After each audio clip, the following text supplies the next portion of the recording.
International Working Women's Day, or I guess it was on Thursday, but we're celebrating it today. So thank you all for coming.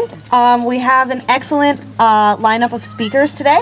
And the plan for today is we will have our speakers and then we will be marching down to City Hall. I just wanted to say a couple words about International Working Women's Day before we started, and some of the highlights from this year. So this year, on International Working Women's Day, from Afghanistan to the Philippines to Mexico to Spain, women took to the streets just like we are here today. In South Korea, International Women's Day rallies were held in Seoul celebrating the Me Too movement. Filipino women rallied in Manila to protest the policies of Philippine President Rodrigo Duterte. Afghan women held a rare public rally in Kabul. In Kenya, Afghan women were meeting to discuss ending violence against women and girls with disabilities. In England, women organized a major march last Saturday to mark the 100th anniversary of some women getting the vote.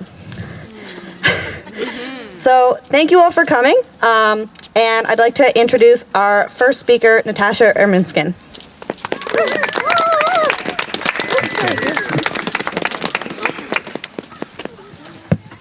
Hi, everybody. Morning! It's great to see everybody come out, even though it's like not quite spring yet. There's still snow, and everybody's crossing their fingers and like super hopeful of the warm weather to soon arrive. So, thank you for being here. I totally get that. Feel the same way. Okay, so today we sit on the unceded territories of the Huron-Wendat, the Algonquin, the Mississauga, and the Haudenosaunee people. Indigenous people have lived on Turtle Island for thousands of years, and this idea of a nation state, of the idea of Canada, is relatively infant, and only really 150 years, but the ideology of its naturalization is pervasive. This is native land, and not in the sense of Western ideas of ownership and property, but of a relationship and a responsibility of care to the land, and for us to think about the 7 generations to come after us. Capitalism is inherently exploitive and based on finite resources, and I think the key word in this is that it's finite, and that thus it has an end. The nation state of Canada is dependent upon and tied upon this exploitive capitalism, and therefore also will have an end date. What will emerge after this still sits in the possibilities of creation and is a future waiting to be molded. We need to be thinking bigger and beyond colonial state borders, because the truth is borders are socially constructed and impede upon human freedom and justice. We all have a responsibility to work towards a more just future, and a world that does away with white supremacy, colonial structures, and gives life back to those previously denied. Again, thinking about, in terms of when we think about often the heavy things that happen and all the tragedies that we have to experience in the world, and Indigenous women, are murdered, at an alarming rate. And that we always have to remember about the future, and that is still being written, and that everyone here has responsibility to write that story in a way that, is more just. So thank you for today.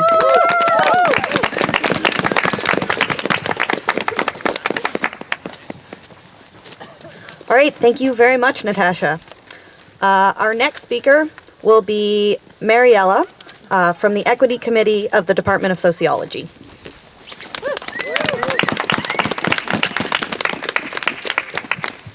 Good morning, everyone. Thanks for having me here. My name is Mariella. I'm here today representing the Department of Sociology Equity Committee, and I'm just going to say a few words on their behalf. Today we are together with the purpose of acknowledging and celebrating International Women's Day. Here in Kingston, we are situated on traditional Indigenous territory. International Women's Day, March 8th, was first observed in 1908 upon the uprising and unification of women who came together to demand better working conditions and the right to vote. As we celebrate the advancement of the lives of working women, we must not leave behind the advancements of immigrant women, trans women, women with disabilities, Black women, brown women, Muslim women, queer women, Indigenous women, all women of color, and every person who identifies with femininity.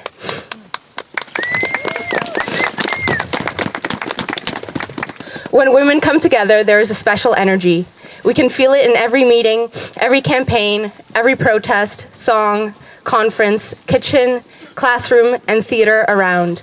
Let us be mindful and intentional with the ways in which we respect and uplift the women and gender nonconforming people in our society. And let us be equally mindful and intentional in dismantling the patriarchy, colonialism, racism, heterosexism, ableism, and capitalist domination, which directly stands in the way of creating a more equitable environment for women everywhere.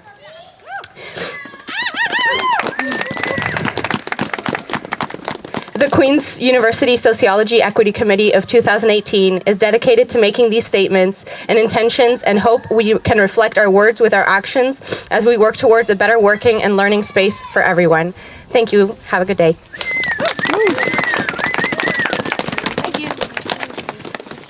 Thank you, Mariella. Our next speaker will be Teresa from Trans Family Kingston.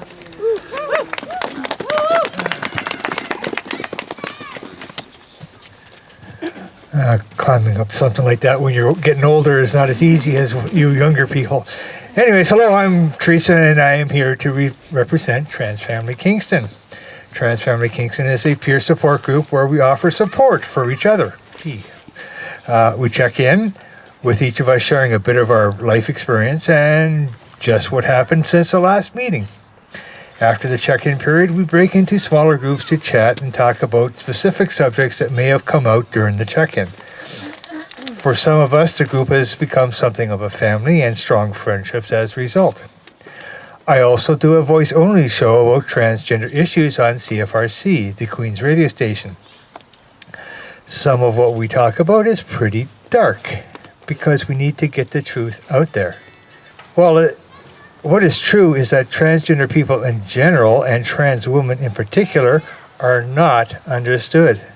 We assert that our gender identity is different from the gender normally associated with the sex we were assigned at birth. A portion of society do not or cannot believe this. We frequently hear that we are just men in dresses, and claims that we are men who want to get into women-only spaces like washrooms and change rooms to abuse women.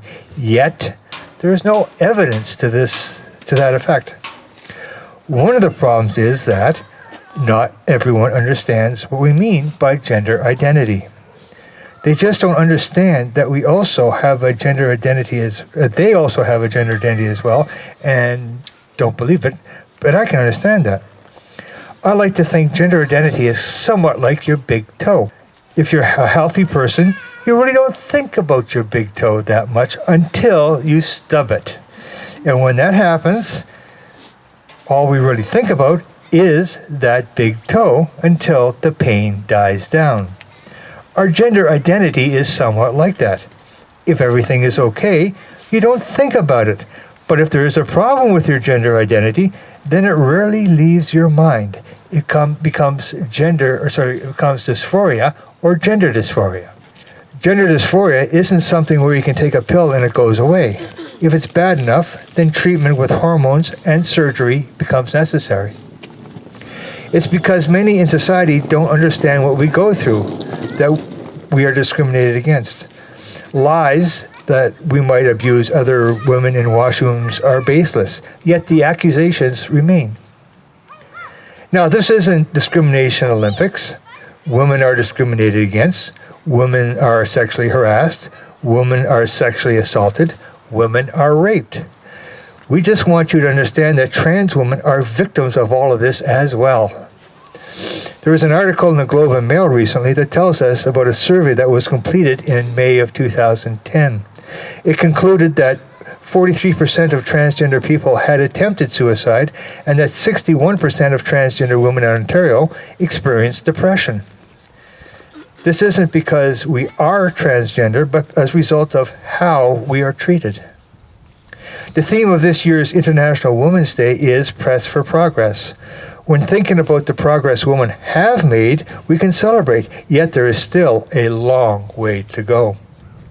Movements like Me Too and Time's Up make this plain to see. Press for Progress should be just as strong a movement. Trans women experience exactly the same discrimination and abuse and are there with you.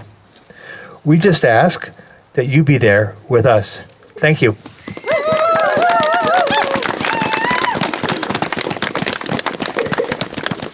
Thank you very much, Teresa. Our next speaker will be Bailey from Solidarity Kingston.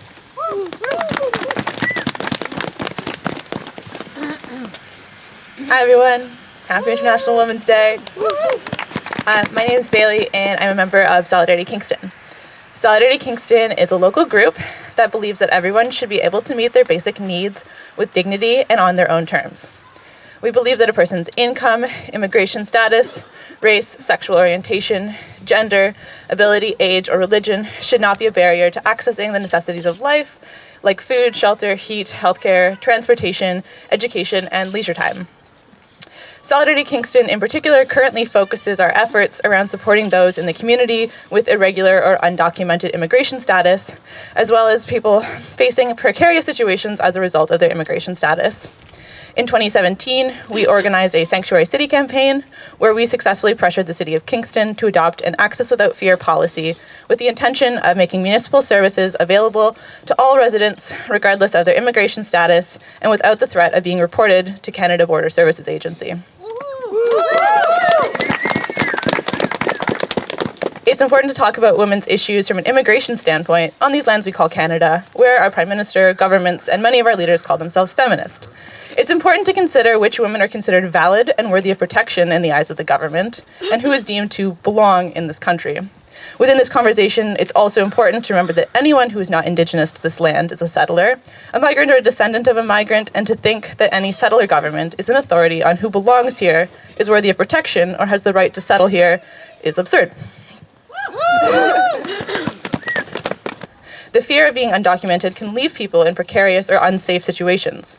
For example, if a woman's temporary resident status is tied to her spouse's international student status, she must continue to be in that relationship in order to maintain her status. If the relationship is not safe or healthy, she must choose between staying to maintain her status or leaving the relationship to seek safety or justice and risking deportation. Another subset of this dynamic is the treatment and rights of the thousands of women who come to Canada as migrant workers, upwards of 500,000 per year in recent years, almost double how many people are accepted as permanent residents. Worker status is tied to their employers, putting them in a dangerous dynamic where employers have control over their immigration status and can, and have, used this dynamic to perpetuate unsafe or sexually violent workplaces. International Women's Day emerged from workers' rights movements, and it is still relevant in Canada today, where migrant workers are not adequately protected by our governments. Risks associated with being undocumented are particularly high for women of color who, due to over-policing and racial profiling, may have a higher risk of interacting with law enforcement and being asked to prove their status. This is a system that leaves people very vulnerable. And finally, talking about the rights of refugee, migrant, and undocumented women, I want to talk about migrant detention and deportation. How can governments that proclaim to be concerned with the rights of women break up families, allow parents and children to be detained indefinitely, and deport people who have made their home in Canada? How can our government deport a pregnant woman with a medical condition, separating her from her newborn son and husband, as they did in the case of Beverly Graham, a woman from Jamaica, just last year? How can our government allow women to be denied proper pain medication and die in medical distress while being held in migrant detention, as in the case of Teresa Michelle Grattan just last year? I can say both that this kind of treatment happens to migrants of all genders and that this is not feminist. It's a complete disregard for human life in the name of the enforcement of a settler nation state. We at Solidarity Kingston want to uplift the fact that migrant women, refugees, and women with undocumented status are powerful, are important, and are valued in our community. We invite everyone to challenge who we think of as belonging, valid, and worthy of protection, and to look around at the people in our city and community and think about how we can support and uplift each other in a way that recognizes everyone's strength, abilities, humanity, and value. Let's work together to dismantle existing structures and create new structures that meet our basic needs and enable us to realize our potential as individuals, families, neighborhoods, and communities.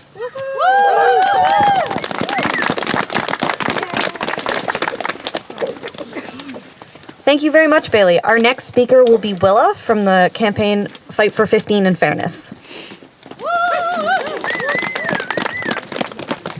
Okay, can I climb this wall? Yes, it's kind of a miracle. Okay, I wish everyone could have what I have. a friend wrote me a while back, referring to her near full-time job where she earned double the minimum wage. Something for everyone. Enough money for good housing, good food, necessary medication, and so on. When she wrote this to me, I was living on welfare, working 4.5 hours a week, and though I had struggled with similar financial circumstances for more than 3 years, no one else had said anything like that. That spirit that everyone should have enough is not very well in Canadian society. In fact, it is seriously flagging. But I think it's part of the spirit that drives the 15 in Fairness campaign, and it's a spirit that needs to grow, driving action by workers and mobilizing support from the rest of society. As you all know, the minimum wage just rose to 14 an hour. Welcomed by workers, raged against by many businesses, though not all, and plenty of politicians. Many workers faced swift reprisals. Their hours were cut, they lost paid breaks, had uniform allowances slashed. Mulrooney Jr. up in Toronto, some sort of feminist no doubt, assured her party that she was against plans for an increase to 15 at the start of next year. Perhaps you guessed, I'm not a Mulrooney feminist. I'm a socialist feminist, meaning that I'm concerned about folks' material conditions a whole lot more than I'm concerned about women leading Ontario's pro-austerity political parties. While you may think that all this talk about wages is out of place at a Women's Day march, strong wages are actually central. Strong wages are actually central to all the issues you'd expect to hear about at this kind of event. Reproductive freedom, personal safety, safety from sexual assault, personal autonomy.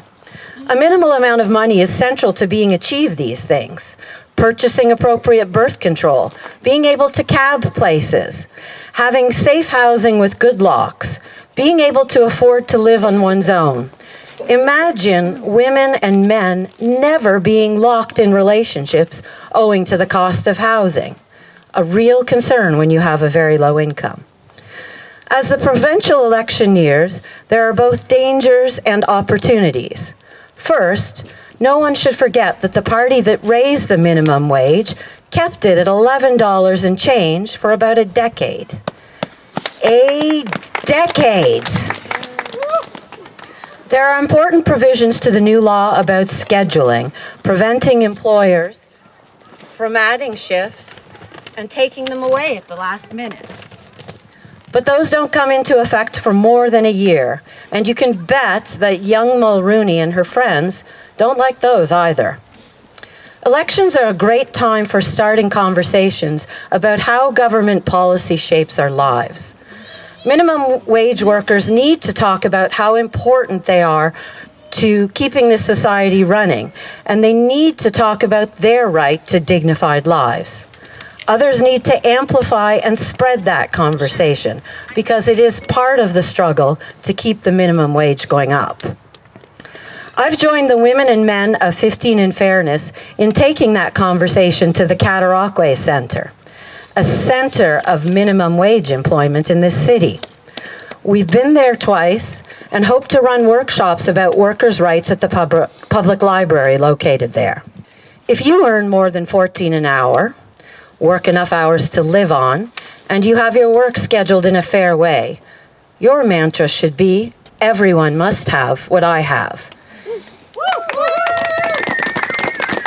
If you earn just 14 an hour, it should be, we must have more. Thank you very much.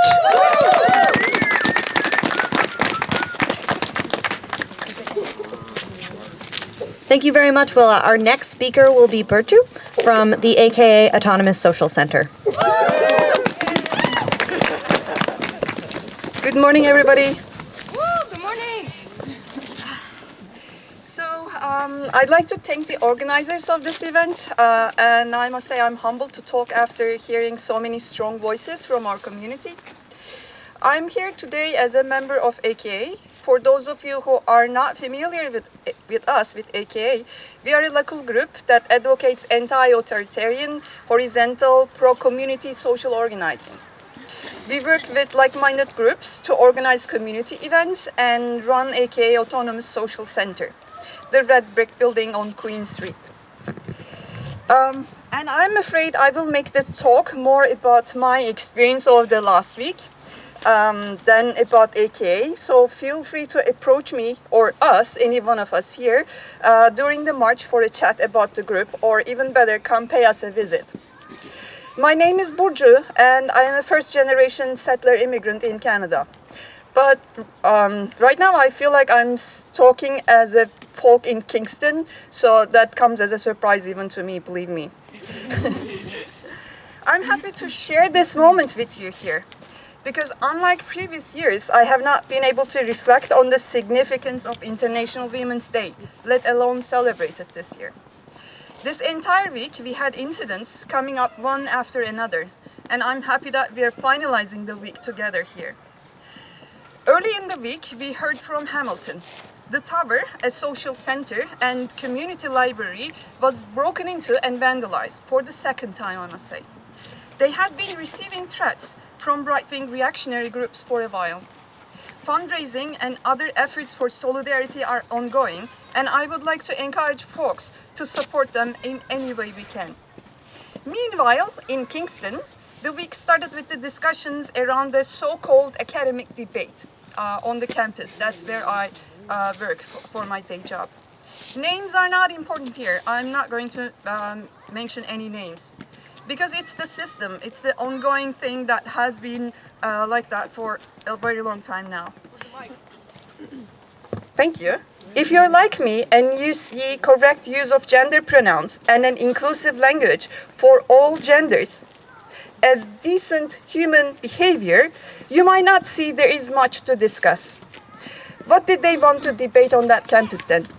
The topic, broadly speaking, was about an imaginary future where the right to deny using correct pronouns for trans and non-binary people might be under threat. The discussion surrounding the event got framed as freedom of speech, with the institutional support of some administrators. As if this professor, whose books are among the bestsellers in multiple countries, including Canada, was being silenced, he was given the largest hall available on the campus. Grant Hall was packed for this so-called debate, but so was outside of the building. While several other events were held concurrently on the campus, the protesters outside the hall were chanting and making noise to get heard. In the heat of the moment, one of the protesters broke a part of the stained glass window of this heritage building and hurt themselves. They left the scene to care for the wound, and later we learned that they got arrested, minutes after they had left the scene alone. The following day, when people read in the newspapers that a Kingston woman got arrested, pretty much nobody understood who she was. Their legal name, as an indigenous two-spirit person, was not familiar to people. The banner they carried read, "We be they," and they were known for a different name, a name of their own choosing. The press not only misgendered them, but depicted them as the culprit. They were caught, and the peace was restored. That two-spirit person was the threat to the order. It was not only their gender, but also their indigeneity that marked them as a threat to the freedom of speech of the UFT professor, the author of best-selling books on Amazon. When does violence start, I ask? Not recognizing people's names, gender pronouns, and expressions is only the background, and it is already happening. For some people, it has been happening for centuries. It is only one of the conditions that render people expendable, less than human. The perceived threat here is that this privilege of naming people in the way you would like to, instead of how they call themselves, is being taken away. And after so many centuries, I guess it feels like an entitlement, even a right. We live in a society that tends to see those events as random, even disparate. I argue that they are connected at deeper levels. They are manifestations of the horrendous system in which we live, and in which some others try to survive.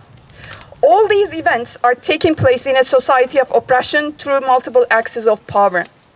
Some call this toxic blend the matrix of domination, some others heteropatriarchal neoliberal capitalism. I call it the structure of the state. Because the state is a mindset, a restraining mindset, an incarcerating one at that the majority shares. We make it real as we collectively believe in it. With our collective belief, we also put it beyond our reach. We relinquish our collective power to the greediest among us. We relinquish our power to the most power-hungry among us. In this instance, our belief is set in a settler colonial state, a neoliberal capitalist state that systematically crushes some people in highly gendered, classed, and racialized ways. Only when we truly become a community can we overcome this systematic oppression, this mindset, a community based on ethics of solidarity and respect for each other. I'm not suggesting solidarity as a magic solution or a romantic notion here. I know it is a challenging task to stand in solidarity with people you do not have that much in common. Yet, stand in solidarity we must. Throughout the week, International Women's Day has been celebrated on the mainstream media through shows of diversity. The current discourse that we are stuck with right now, the discourse of equal rights and opportunities and diversity, is not helping us understand the problems we are facing. This liberal feminist discourse does not even begin to address the issues. It only blinds us to the ongoing oppressions of peoples. It blurs the links between ongoing oppressions. There are always bad people out there who are responsible for atrocious acts of discrimination, oppression, and racism. Some bad apples in the current institutions. The responsibility is never on us as parts of the system. Yes, the majority of us, peoples, are the victims of capitalization, as we suffer day in, day out with the wages and labor-intensive tasks, both as workers and caretakers of each other. While neoliberal capitalism robs us of the fair wages we deserve and we demand, the system points finger at the most vulnerable among us, and we turn our gaze to where the finger points. Blame the new immigrants who has fled a war zone.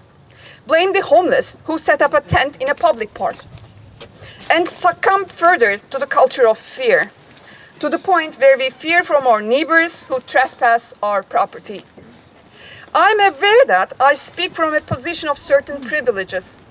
But even as a cisgender, normatively able-bodied woman with a pale skin who almost passes as white before I start speaking, the moments that I do not feel safe are getting more frequent in this city.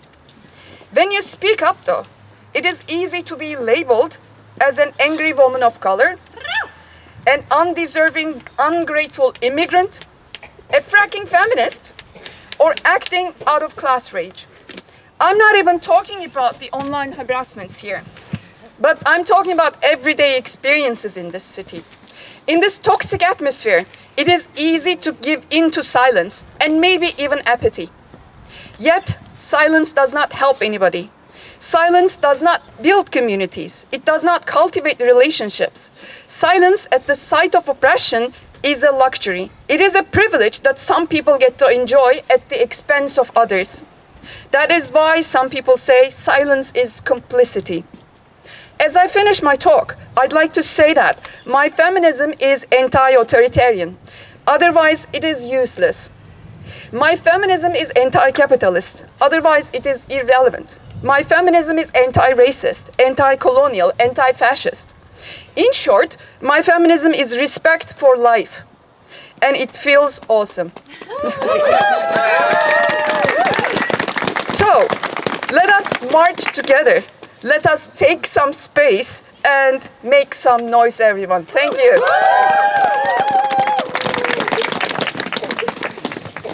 All right, thank you very much, Burcu, and thank you again to everyone who spoke today. We will now be marching down Clergy and down Princess to City Hall, and I'd like to invite our speakers to take the front banner and everyone else to march along with us. Thank you very much.